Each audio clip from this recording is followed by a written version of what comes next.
Okay, hard to see in this light, but so I'm working on the radius arm here and replacing the bushing because it's got a lot of play. So what happened was I did the U-joint, I then did the wheel bearing on the other side. I put in a new steering dampener. It's one of those return to center fancy ones, so looking forward to seeing that thing go. Then I'm taking this off. It has one rear bolt back here. That was hard to see, but really easy to take off with a 30 mil socket. And then the front here was two 24 mil wrenches. The front one came off really easily. The back one was a struggle, and I can't get it any further along. So I'm gonna have to persuade it with the persuader. I'll let you know how it goes. So as you can see, I persuaded that bolt off. It's now down here. Lots of corrosion. None of the other bolts are like this at all, so I don't know why.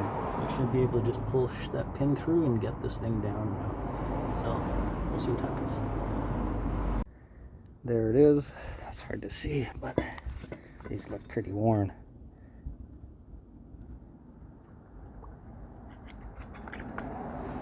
Yeah, pretty worn. So we're gonna pound these out and replace them with new ones. So while I'm waiting for the proper tool to arrive to get those bushes out, I've cleaned this up and I'm gonna paint it. So because it came out of a old ex-Royal Marines truck, it was all coated in some Waxall type stuff to protect it from salt water.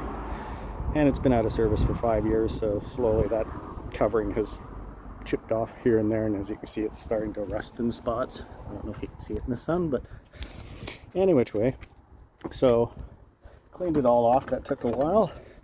Now I'm going to paint it with this Core 15 stuff, which is like indestructible and rust resilient or rust preventative. You can paint it right on rust, and it stops the rust from rusting any further, and it's impossible to get off of anything.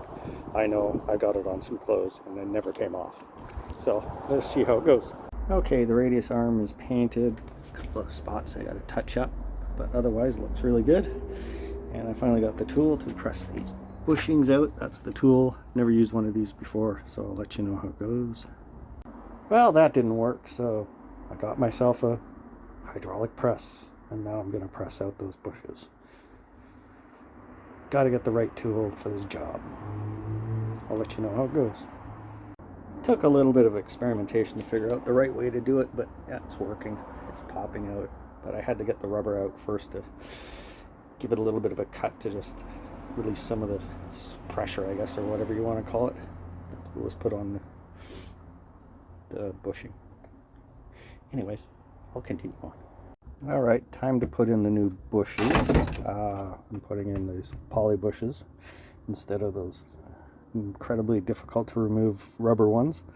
Putting new hardware in too. Instead of buying the actual Land Rover ones for $20 pop, you buy this at this size is exactly the same. You can buy it at Princess Auto for like, I think this was like $7, but you have to make sure there's different grades of hardware, and you have to make sure it's a grade 8, which is also the last grade I passed in school.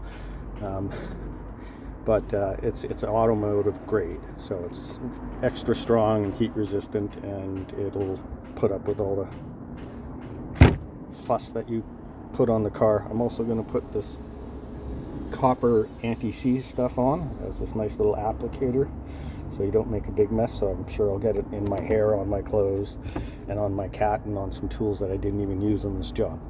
And so there we go. Away you go. Let you know how it goes. So first one back in, second one is all undone. I just got to pull this bolt out and I can pull it out. What I did learn is to line up these holes, your car's got to be on the ground. So I'm doing this one with the car on the ground. I'm not jacking it up. So that's it. The end.